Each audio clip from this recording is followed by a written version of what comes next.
Hello everyone, very good evening. स्वागत है आप सभी का हमारे फॉर्म बैंकिंग वाला पर आपके साथ हो चुके हैं और मैं हमेशा की तरह आपको यहाँ पर हम डिस्कस करते हैं जनरल अवेयरनेस कंपेयर बैंकिंग और बैंकिंग अवेयरनेस क्योंकि हर एग्जाम में बैंकिंग एग्जाम में बहुत आप एग्जाम लाइनअप है आरआरबी की क्लर्क क्लर्क आरबीआई जेईई ये सब बैंक एग्जाम लगातार आपको इंटरव्यू है और इस नजरिए से आपको जनरल अवेयरनेस पर पूरा ध्यान देना जरूरी है।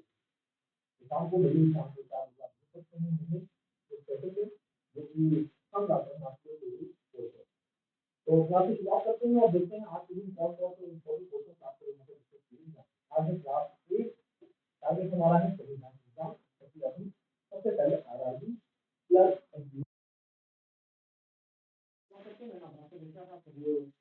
फॉलो कर सकते हैं हमारा ऑफिशियल टेलीग्राम चैनल है सीए प्रभास के सर इस पर जल्दी फटाफट जैसे कि आपके सबसे अपडेट मिल क्लास की शुरुआत कर रहे हैं पहला सवाल मेरी शुरुआत करेंगे आज आरआरबी से संबंधित मुद्दे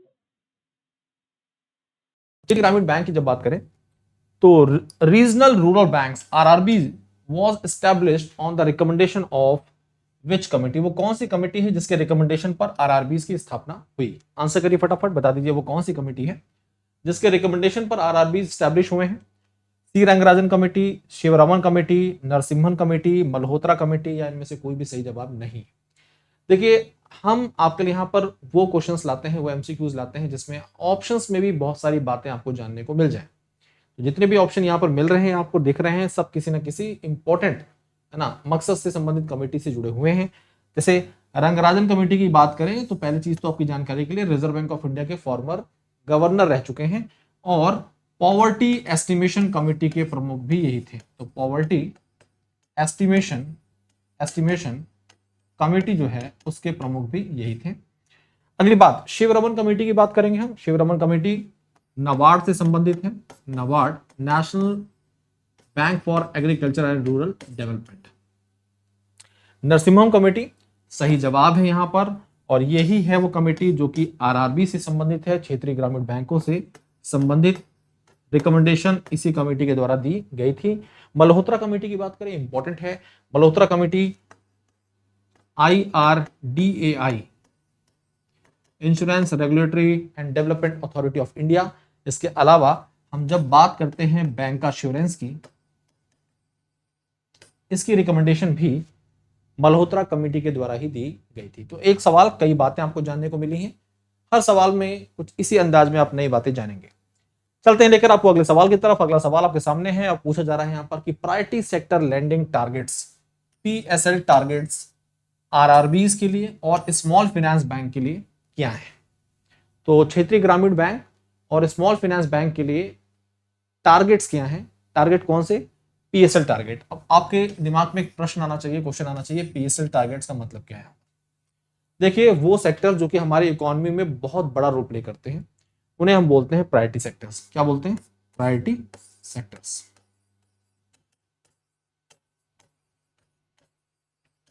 जो हमारी इकोनॉमी की बुनियाद है, ठीक है, प्रायोरिटी है और उन पर पूरा ध्यान दिया जाना चाहिए। अगर ये सेक्टर्स आगे बढ़ेंगे, डेवलप होंगे, तो जमीनी स्तर पर देश आगे बढ़ेगा, देश का विकास होगा। ठीक है, यहां पर कुछ एग्जांपल, कौन कौन से सेक्टर्स, जैसे agriculture, MSME, housing, export credit,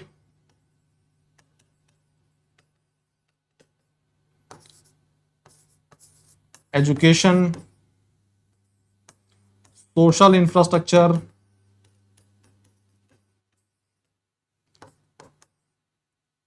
renewable energy, electric vehicle और वीकर सेक्शन, कमजोर वर्ग, वीकर सेक्शन। ठीक है, तो ये प्रायोरिटी सेक्टर्स हैं और ये प्रायोरिटी सेक्टर्स इसलिए इंपॉर्टेंट है क्योंकि ये अगर डेवलप होंगे तो देश आगे बढ़ेगा। ठीक है, तो इन सेक्टर्स में डेवलपमेंट किस तरह से होगा? कोई भी क्षेत्र डेवलपमेंट वहां पर जब तक फाइनेंशियल सपोर्ट ना मिले, जब तक उस क्षेत्र में पैसे का बहाव ना हो, तब तक वो क्षेत्र आगे नहीं बढ़ता। आप खुद देखिए, बहुत सारे ऐसे क्षेत्र होंगे जहां पर इन्वेस्टमेंट नहीं है तो डेवलपमेंट भी नहीं। इन्वेस्टमेंट का होना बहुत ज़रूरी होता है। आप एक एग्जाम्पल के तौर पे समझ लीजिए, आप पढ़ाई कर रहे हैं, बट अगर आपके पास पढ़ाई का अभाव यानी कि पढ़ाई से संबंधित सुविधाओं का अभाव है तो आप पढ़ नहीं पाएंगे। जैसे कि आपके पास ऑनलाइन सब्सक्रिप्शन परचेज करने के लिए पैसे नहीं है तो आपको दिक्कत होगी, ठीक है। आपके पास किताबें नहीं है, आपके पास रहने की सुविधा नहीं है, भोजन की सुविधा नहीं है, खाएंगे तभी तो पढ़ेंगे, है ना। तो हर चीज़ होनी ज़रूरी होती है और उस चीज़ के लिए ज़रूरी होती है फिनेंस की सुविधा। तो कोई भी सेक्टर जो है उसको आगे बढ़ाने के लिए बुनियादी तौर पर देखा जाए तो फिनेंस रिक्वायर्ड होता है, लेकिन अगर नहीं है तो दिक्कत वाली बात है। तो हमारे देश में या किसी भी देश की अर्थव्यवस्था की बात करें, बैंकों की जिम्मेदारी होती है मनी को मोबिलाइज करने की। तो यहां पर आरआरबीज और स्मॉल फाइनेंस बैंक की जिम्मेदारी है कि अपने एएनबीसी का, किसका, एएनबीसी एडजस्टेड नेट बैंक क्रेडिट की बात करें तो इसका कितना परसेंट हिस्सा इस क्षेत्रों में इनको लैंड करना होता है ना, लैंड करना होता है। तो रिजर्व बैंक ऑफ इंडिया ने बैंकों को बोल रखा है, खासकर आरआरबी स्मॉल फाइनेंस बैंकों की बात करें तो एएनबीसी का 75%, कितना परसेंट, 75% लैंड करना है। क्या करना है, लैंड करना है। और इस ऑपरेशन को हम कंबाइंडली क्या बोलेंगे, प्रायोरिटी सेक्टर लैंडिंग बोलते हैं, पीएसएल बोलते हैं, ठीक है। तो सही जवाब क्या है, 75% इज द करेक्ट आंसर। बहुत इंपॉर्टेंट है, एग्जाम में कई बार पूछा गया है, पूछा जा सकता है, काम की बात है। सॉरी, बढ़ते हैं आगे अगले क्वेश्चन पर। What is the correct full form of SDF? SDF बहुत पहले से सुनाई तो नहीं दे रहा है, लेकिन मान के चलिए इसकी सुगबुगाहट कान में एक एडिशनल टूल के तौर पर आई जिससे मदद से इन्फ्लेशन को कंट्रोल किया जा सके, ठीक है। और पहली बार इसकी चर्चाएं शुरू हुई 2018 में, 2018 में, 2018 में पहली बार इसे इंट्रोड्यूस किया गया। और इंप्लीमेंट कब किया गया ये तो अगला सवाल है हमारा। लेकिन एसडीएफ होता क्या है? एसडीएफ एक एडिशनल टूल के तौर पर इस्तेमाल किया जाता है इन्फ्लेशन को कंट्रोल करने में। फुल फॉर्म क्या है? Standing deposit facility rate. तो SDF is the correct answer, standing deposit facility rate is the correct answer, ठीक है। अब एसडीएफ पहली बार इंप्लीमेंट कब हुआ? इंप्लीमेंट की बात की जा रही है, दो बातें याद रखनी जरूरी हैं। एक होता है इंट्रोडक्शन और एक होता है इंप्लीमेंटेशन। इंप्लीमेंटेशन का मतलब जब वो जमीनी स्तर पर उसे लागू कर दिया गया। इंट्रोड्यूस का मतलब उसे अभी इंट्रोड्यूस किया गया है, उसके बारे में जानकारी दी गई है, ठीक है। तो जब हम एसडीएफ की बात करते हैं तो इसे इंट्रोड्यूस किया गया था 2018 में, ये इंट्रोड्यूस किया गया था, ठीक है। और इसको इंप्लीमेंट किया गया है 2022 तो 2022 में, 2022 में इसे क्या किया गया है? इंप्लीमेंट किया गया है, याद रखना जरूरी है। अगली बात, एसडीएफ जो है, एसडीएफ ये है क्या भाई? एसडीएफ है क्या? स्टैंडिंग डिपॉजिट फैसिलिटी रेट, ये एक एडिशनल टूल के तौर पर देखा जाता है, एडिशनल टूल के तौर पर। किस चीज के लिए? To control inflation, to control inflation, to control inflation, एक एडिशनल टूल के तौर पर टू कंट्रोल इन्फ्लेशन, याद रखिएगा। अगली बात, इस समय अगर आपसे कोई पूछे एसडीएफ चल कितना रहा है, एसडीएफ कितना चल रहा है, एसडीएफ कितना चल रहा है, कमेंट बॉक्स में फटाफट आंसर करिए। इस समय एसडीएफ क्या है, इसकी वैल्यू क्या चल रही है इस समय, एसडीएफ कितना चल रहा है, फटाफट आंसर करिएगा कमेंट बॉक्स में। दोस्तों आप जितने भी दोस्त साथी यहाँ पे सेशन में जुड़े हुए हैं सभी का स्वागत है, most welcome, very good evening. और यहाँ पर जितने भी सवाल पूछे जा रहे हैं सब कॉन्सेप्चुअल हैं, बैंकिंग अवेयरनेस से संबंधित हैं, एग्जाम में पूछे जाने की संभावना पूरी है, आपके बैंकिंग के बेस को स्ट्रॉन्ग करते हैं, ठीक है। अगला क्वेश्चन, वो कौन सा बैंक है जिसके द्वारा अभी हाल में ही एक लैंडमार्क माइलस्टोन अचीव किया गया है 500 मिलियन कस्टमर्स का? तो 500 मिलियन कस्टमर का ये माइलस्टोन कौन से बैंक के द्वारा अचीव किया गया है? फटाफट कमेंट बॉक्स में आंसर करना शुरू कर दीजिए, सही जवाब क्या है यहाँ पर? HDFC bank, ICICI bank, SBI, Axis bank, PNB. Correct answer क्या है? देश का सबसे बड़ा सरकारी बैंक है State Bank of India. SBI देश का सबसे बड़ा सरकारी बैंक, ठीक है। State Bank of India is the largest public sector bank of India. मैं आपको डेली कुछ ना कुछ एसबीआई से संबंधित जानकारी दे देता हूं। एसबीआई में अभी हाल में ही नए चेयरपर्सन की नियुक्ति भी हुई है, नाम क्या है? है ना, CS चेट्टी। आगे बढ़े, किसको रिप्लेस किया, दिनेश कुमार खारा साहब को। स्टेट बैंक ऑफ इंडिया के द्वारा अभी हाल में ही Sarvottam term deposit, non callable term deposit scheme की शुरुआत की गई थी। 15 लाख से ऊपर का डिपॉजिट जमा करेंगे, अच्छा इंटरेस्ट मिलेगा, लेकिन एक लॉक इन पीरियड है, इससे पहले आप विड्रॉ नहीं कर सकते। ठीक है। स्टेट बैंक ऑफ इंडिया की बात करें, इसकी स्थापना 1 जुलाई 1955 को हुई। State Bank of India SBI day मनाया जाता है 1 जुलाई को। सबसे ज्यादा ब्रांचेस, सबसे ज्यादा एम्प्लॉइज, सबसे ज्यादा ATMs, इन सब के मामले में सबसे ज्यादा फॉरेन ब्रांचेस, इन सब के मामले में SBI नंबर 1 पायदान पर है। ठीक है, तो ये सारी बातें बड़ी ही काम की हैं, याद रखना जरूरी है, एग्जाम में यहां से प्रश्न बन सकते हैं।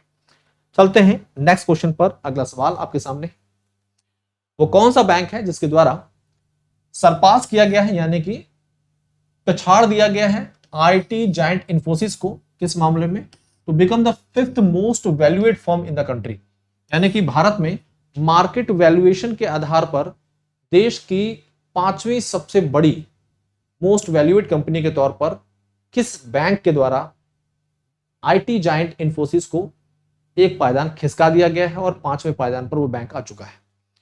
HDFC बैंक कई बार लगता है सही जवाब हो सकता है, ICICI बैंक हो सकता है, SBI हो सकता है, एक्सिस बैंक, PNB।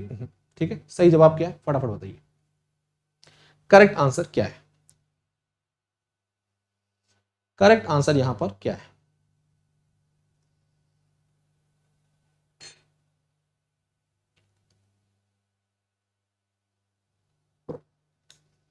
फटाफट आंसर कर दीजिए, सही जवाब क्या है, सही जवाब क्या है, कौन सा बैंक है भाई।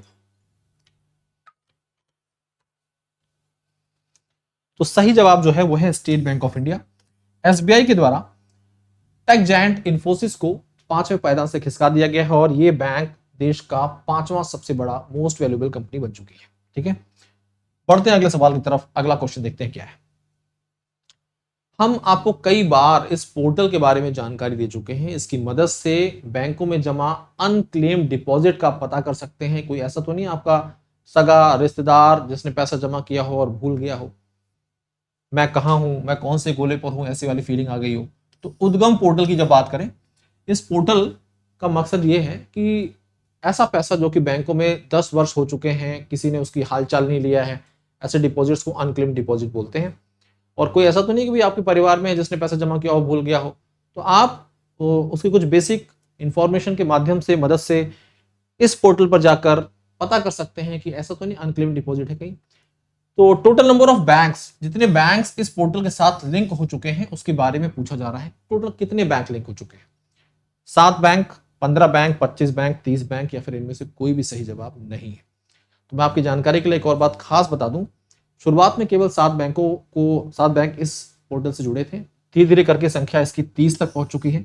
Total number of banks 30 banks जो कि इस पोर्टल के साथ लिंक हो चुके हैं। ये जो पोर्टल है उद्गम, इसका फुल फॉर्म भी पता होना चाहिए आपको। उद्गम का फुल फॉर्म क्या है, अनक्लेम्ड डिपॉजिट्स। यहां लिखा हुआ है, बहुत लाइट लिखा हुआ है, इसलिए मैं लिख देता हूं एक बार फिर से, अनक्लेम्ड डिपॉजिट्स, गेटवे टू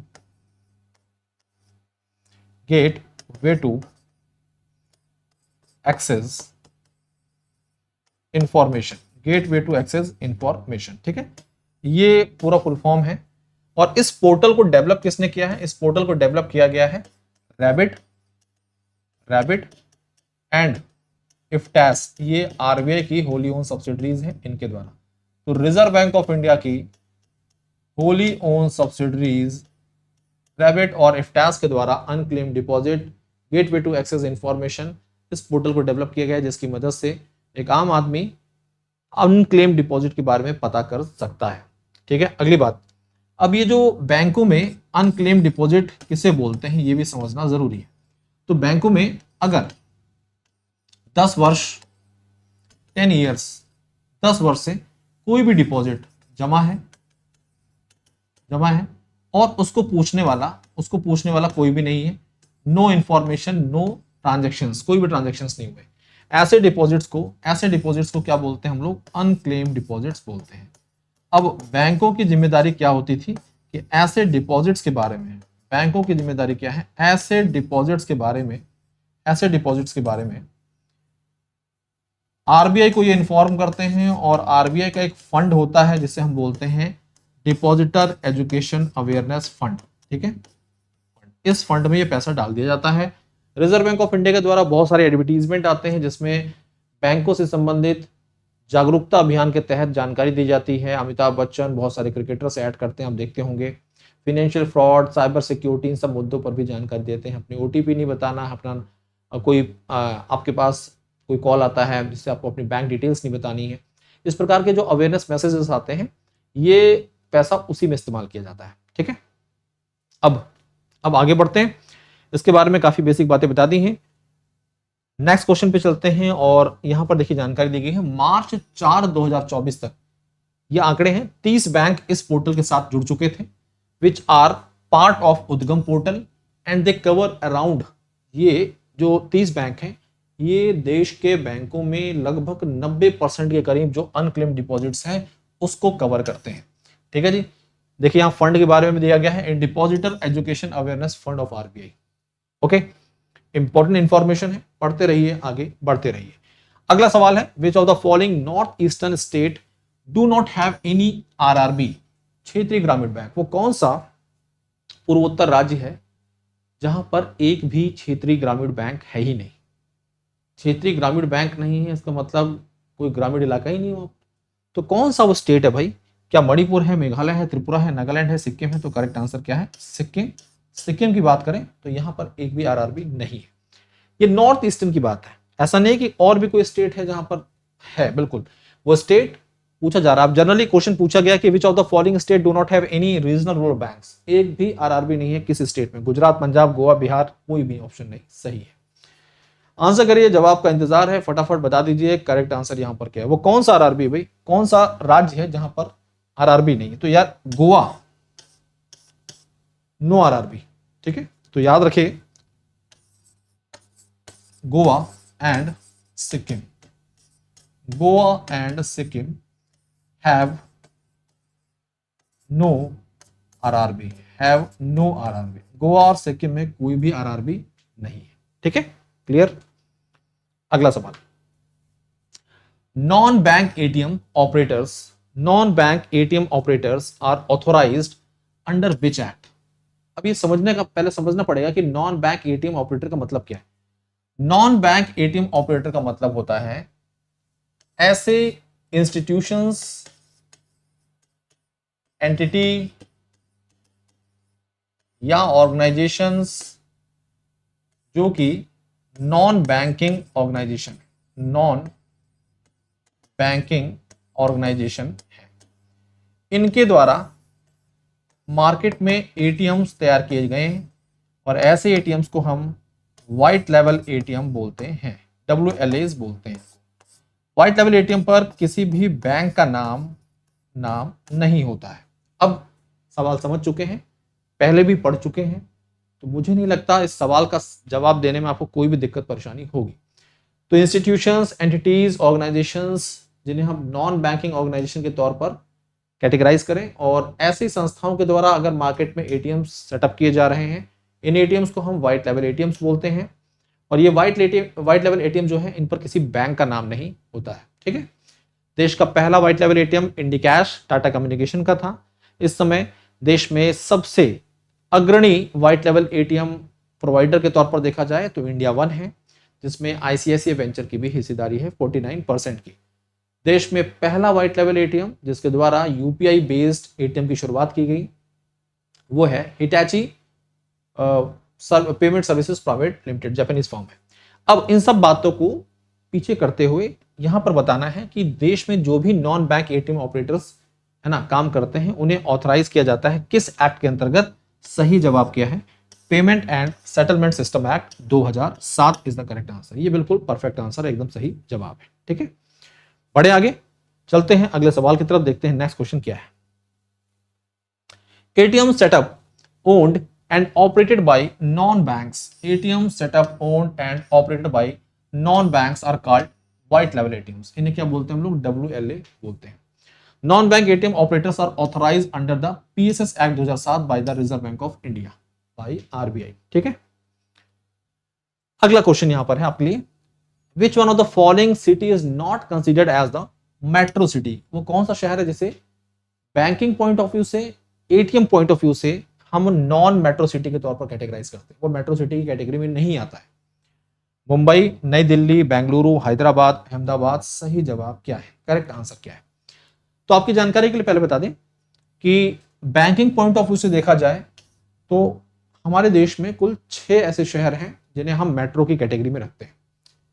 पहले तो शुरू में जो पुराने शहर हैं, मुंबई, कोलकाता, है ना, दिल्ली और चेन्नई, इनको अलग कर दीजिए। इसके अलावा हैदराबाद एंड बेंगलोर, इन शहरों को भी मेट्रो सिटी के तौर पर कैटेगराइज किया जाता है। तो मुंबई सही जवाब है, नई दिल्ली सही जवाब है, बेंगलुरु, हैदराबाद, अहमदाबाद सही नहीं है। अहमदाबाद को यहां पर मेट्रो के तौर पर कैटेगराइज नहीं किया जाता है। ठीक है, बढ़ते हैं आगे। अगला question, a saving bank account holder, कोई भी ऐसा नागरिक, कोई भी ऐसा इंडिविजुअल जिसके पास सेविंग अकाउंट है, have a minimum of how much free transaction including financial and non financial transactions eight other bank ATM in a month. मान लीजिए मैं अपनी खुद की बात करूं, मेरे पास स्टेट बैंक ऑफ इंडिया का अकाउंट है और मेरे आसपास कोई एसबीआई का अकाउंट एटीएम नहीं है, तो मैं किसी दूसरे बैंक के एटीएम में जाकर ट्रांजैक्शन करता हूं या फिर अपने अकाउंट से संबंधित जानकारी लेता हूं। मेरे पास एक महीने में कुल मिलाकर कितने फ्री ट्रांजैक्शन की सुविधाएं होती हैं, मैं कितने फ्री ट्रांजैक्शन कर सकता हूं, चाहे वो फाइनेंशियल हो चाहे नॉन फाइनेंशियल हो, किसी दूसरे बैंक एटीएम में। ये सवाल है आपके सामने, आपको आंसर करना है। एक महीने में कितने ट्रांजैक्शंस कर सकते हैं, फाइनेंशियल नॉन फाइनेंशियल? सही जवाब है 5। कितने? 5। टोटल कितने? 5 ट्रांजैक्शंस कर सकते हैं। ठीक है, अगला सवाल, नेक्स्ट क्वेश्चन यहां पर क्या है? अगला क्वेश्चन आपके सामने है फिस्कल डेफिसिट से संबंधित। फिस्कल डेफिसिट की बात कर रहे हैं हम लोग। फिस्कल डेफिसिट, पहले तो मन में क्वेश्चन आना चाहिए कि होता क्या है। सवाल, होता क्या है? Is targeted eight how much percent of GDP in 2024-25, यानी कि 2024-25 में फिस्कल डेफिसिट का क्या टारगेट रखा गया है अंतरिम बजट के अंतर्गत, है ना। अंतरिम बजट जो पेश किया गया था उसमें फिस्कल डेफिसिट के टारगेट के बारे में क्या जानकारी दी गई थी? 5.8, 5.9, 5.1, 5, 5, 5.3। सही जवाब क्या है? आंसर करिए फटाफट। करेक्ट आंसर यहां पर क्या है, बता दीजिए। ठीक है, सही जवाब यहां पर क्या है? तो आपकी जानकारी के लिए बता दें, जो अंतरिम बजट आया था उसमें फिस्कल डेफिसिट का टारगेट रखा गया था 5.1% ऑफ जीडीपी, जो कि रिवाइज्ड 5.9 से काफी कम है। अब फिस्कल डेफिसिट होता क्या है इसे थोड़ा समझ लेते हैं, फिर आगे बढ़ते हैं। देखिए, हमारे देश में हर आदमी की ये दिक्कत है जो बताने जा रहा हूं, कि जब वो अपने बजट को तैयार करता है तो ये पाता है कि उसकी जो इनकम है ना वो कम है, किससे? एक्सपेंडिचर से। एक्सपेंडिचर क्या होता है? इनकम से ज्यादा होता है, ऐसे समझ लीजिए। मान लीजिए अगर इनकम जो है वो 100 रुपया है, इनकम जो है वो 90, ऐसे समझते हैं यार, 94.9 रुपीज है इनकम, 94.9 रुपीज, और एक्सपेंडिचर जो है वो कितना है? 100 रुपए है। ठीक है, मतलब समझिएगा, मैं अपनी बात कर रहा हूं, ये मैं हूं, मान लीजिए मैं अपनी बात कर रहा हूं यहां पर। ठीक है, मैं अपनी बात कर रहा हूं, मेरी जो इनकम है वो इतनी है 94.9 रुपया, और जो मेरा खर्च है वो कितना है? 100 रुपए। तो मुझे अपने खर्च को चलाने के लिए कहीं ना कहीं से कितना उधारी लेनी पड़ेगी? 5.1 रुपीज उधार लेना पड़ेगा, बोरो करना पड़ेगा, तब मेरा पूरा खर्च चल पाएगा। समझे? तो ये जो है 5.1%, 5.1% मेरी टोटल इनकम का, साल भर में जो टोटल इनकम है उसका कितना परसेंट है? 5.1% है। मान लीजिए मेरी टोटल इनकम साल भर में कितनी आ रही है? 100 रुपए आ रही है, ऐसे समझिएगा। उस 100 रुपए को भूल जाइए। तो 5.1% ऑफ दिस कितना होगा? तो 5.1% ऑफ दिस क्या होगा? 5.1 रुपीज हो जाएगा। मतलब इतना मुझे कहीं ना कहीं से बोरो करना पड़ेगा। एक बार ऐसे समझ लीजिए फिर से सरल भाषा में, कि इनकम मेरी 94.9 है, खर्च मेरा 100 रुपीज है, बीच का जो मिसमैच है वो 5.1 है। मुझे अपना खर्चा चलाना है तो ये 5.1% मुझे कहीं ना कहीं से जुगाड़ करना पड़ेगा, कहीं ना कहीं से अरेंज करना पड़ेगा, कहीं ना कहीं से बोरो करना पड़ेगा। और इसी 5.1% को जब हम परसेंटेज ऑफ जीडीपी के तौर पर रिप्रेजेंट करते हैं तो इसे फिस्कल डेफिसिट बोलते हैं। क्या बोलते हैं? राजकोषीय घाटा। सरकार की बहुत जिम्मेदारियां हैं, बहुत सारी योजनाएं चलती हैं, सरकार के द्वारा चलाई जाती हैं। हर योजना में आवंटन होता है।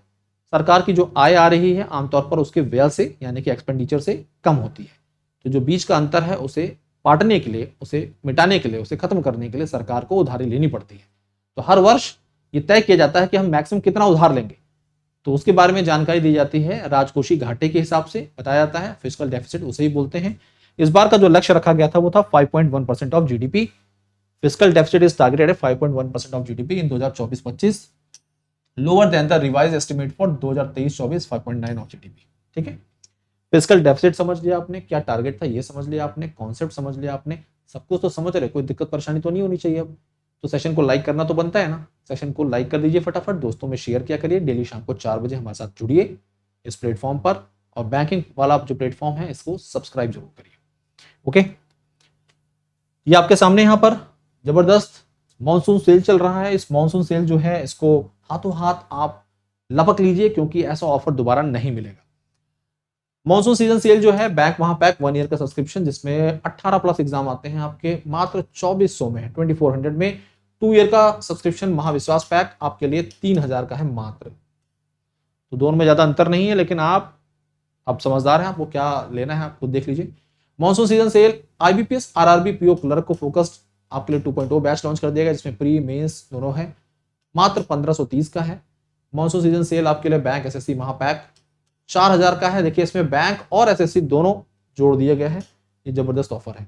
टारगेट आईबीपीएस क्लर्क आपके लिए मात्र 1799 का बैच है। इसके अलावा IBPS RRB PO clerk test series batch free है, टोटल 40 प्लस मॉक आपके। तो ये देखिए, ये आपको यहाँ पर सुविधाएं मिल रही हैं सब्सक्रिप्शन के साथ, इस पर ध्यान दीजिएगा।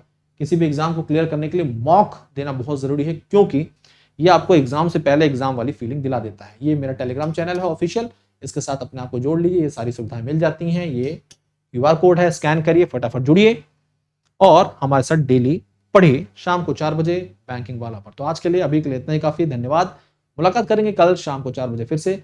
सेशन कैसा लगा कमेंट बॉक्स में जरूर बताइए, और सेशन को लाइक करिए, चैनल को सब्सक्राइब करिए। Wish you all the best, पढ़ते रहिए, आगे बढ़ते रहिए। धन्यवाद।